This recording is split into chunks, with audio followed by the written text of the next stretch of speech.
La misma fórmula que ya rechazamos en el mes de marzo y que se ha demostrado como una fórmula equivocada de tratamiento del problema de los desahucios en España.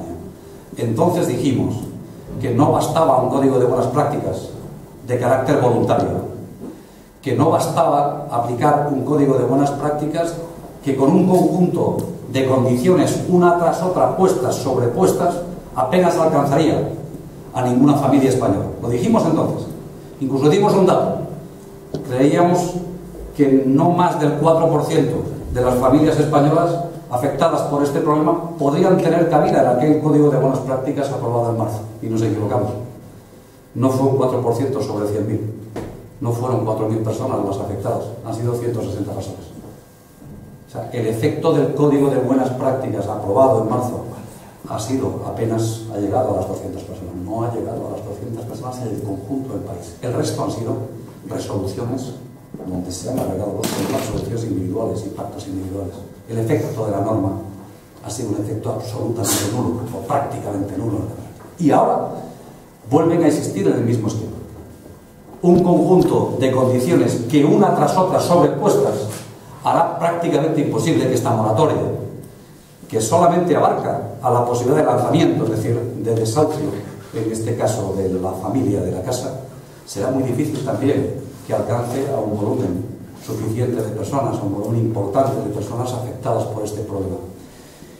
Lo que hay detrás de los desahucios no es solo, por supuesto, el abuso de las entidades financieras y una legislación desequilibrada, absolutamente desequilibrada. Lo que hay detrás es el efecto de la crisis y del desempleo. Volvemos a tener un año, en este caso cuando pensábamos que las cosas podrían comenzar a arreglarse a la mitad del año pasado, llevamos un año entero de crisis y de reintensificación, de recaída en la crisis. Y esto es lo que está detrás del crecimiento de los desahucios. Para el año próximo las previsiones son de que habrá alrededor de 250.000 ejecuciones hipotecarias. Terminaremos el año 2012 con alrededor de 120.000 ejecuciones hipotecarias. El año próximo puede ser el doble. Tal y como van los datos de desempleo, puede ser perfectamente el doble. Y tal y como han ido en el pasado los datos de desempleo, se olvide que una ejecución hipotecaria en España dura entre 2 años y 2 años y medio. No se afecta, no hay ningún tipo de reforma en los ámbitos esenciales del problema que hay que resolver en este país.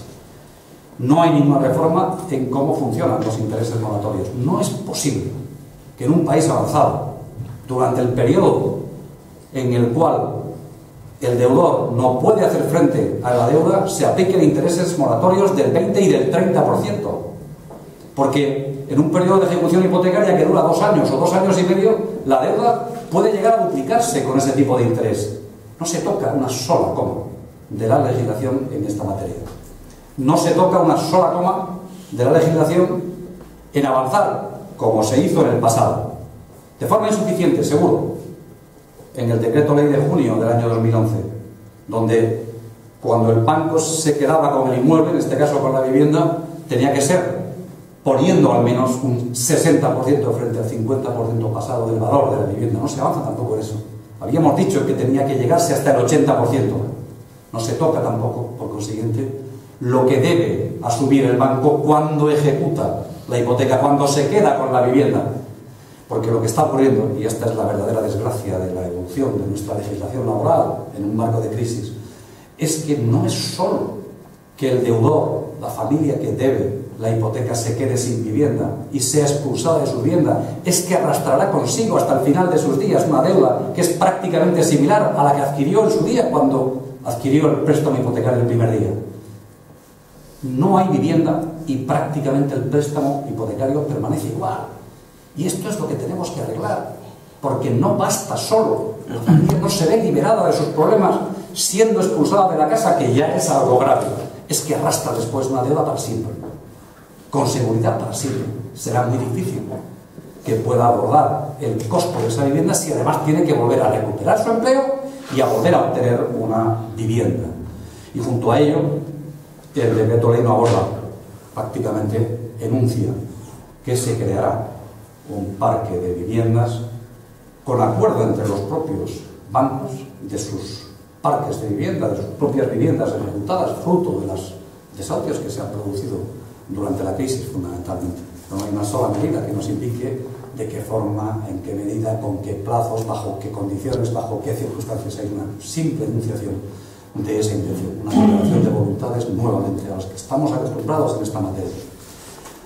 Así que tenemos la impresión de que, siendo importante mantener en nuestro país un volumen de salud fundamental en nuestras entidades financieras, es mucho más importante recuperar también la salud de las familias afectadas, la salud financiera, la salud económica, el ánimo, las posibilidades de seguir viviendo, de que merece la pena seguir viviendo en un país como este. Y creo que ha habido más atención a la situación financiera de nuestras entidades bancarias que a la situación social y económica de las familias, de los centenares de miles de familias afectadas por este problema. Junto a ello, en nuestra opinión, sigue siendo fundamental que en España y en Europa cambie el tono de la política económica. Lo cambie. No iremos a ningún lado con una política económica que promete crecimiento, pero que obtiene recesión, que promete consolidación fiscal, pero que no obtiene tampoco rendimiento alguno en forma de reducción del déficit. Terminaremos este año con un déficit público, después de aplicar las mayores políticas de sacrificio que se han aplicado nunca en España, seguramente, en nuestra historia reciente al menos. Terminaremos este año con un déficit sustancialmente similar al obtenido en diciembre del año 2011. Y este es el problema. El problema es que los sacrificios tampoco sirven. El problema es que los recortes en el estado de bienestar tampoco sirven. El problema es que la reducción sistemática de la inversión pública tampoco sirve, porque elimina las posibilidades de crecimiento. Y al reducir el gasto, reduce el ingreso. Y al subir impuestos, termina también haciendo que la recaudación apenas recoja esas subidas. Este es el resumen de la situación que hacemos en este momento. Un resumen para acabar y ponerme a su disposición, en el que es muy importante, cada vez más importante, pensar en términos europeos. Un espacio económico que comparte una moneda, que comparte una institución que regula el conjunto de la política monetaria en todo el área del euro, que comparte también políticas comunes, necesita hoy una visión de conjunto. Y esa visión de conjunto no puede ser otra que abandonar progresivamente una política centrada en el recorte y en la consolidación fiscal a toda costa. Relajar, como ha dicho bien el Fondo Monetario, los objetivos de consolidación del déficit público, no para abandonar la necesidad de sanear nuestras cuentas públicas, sino para espaciar ese objetivo. Porque si lo espaciamos, lograremos crecer. Y en la medida en que lograremos crecer, cumpliremos con nuestros objetivos. Los países que no cumplen con sus obligaciones, las familias que no cumplen con sus obligaciones, son las que no crecen, son las que no tienen empleo, son las que no tienen recursos para poder hacerlo. ¿Qué sentido tiene aligerar, incrementar mucho más esta situación si al final las posibilidades de recuperación y de devolución de nuestras deudas como país no se ven mejoradas en ninguna medida? Esta es, digámoslo así, la verdadera situación en la que se encuentran hoy no solamente España, pero también España, los países del sur de Europa en este momento. Una situación en la que una política económica por parte de los que pueden hacerlo, en Alemania, en Dinamarca, en Holanda, en Finlandia, aquellos países que tienen superávit, tienen que recomponer y coordinar mejor sus políticas económicas, tienen que incrementar su demanda efectiva, tienen que incrementar mucho más su consumo, tienen que expandir su demanda interna para que países cuya recuperación depende de las exportaciones y del saneamiento de su cuenta corriente, como España, como Italia, como Portugal, tengan espacio para la recuperación.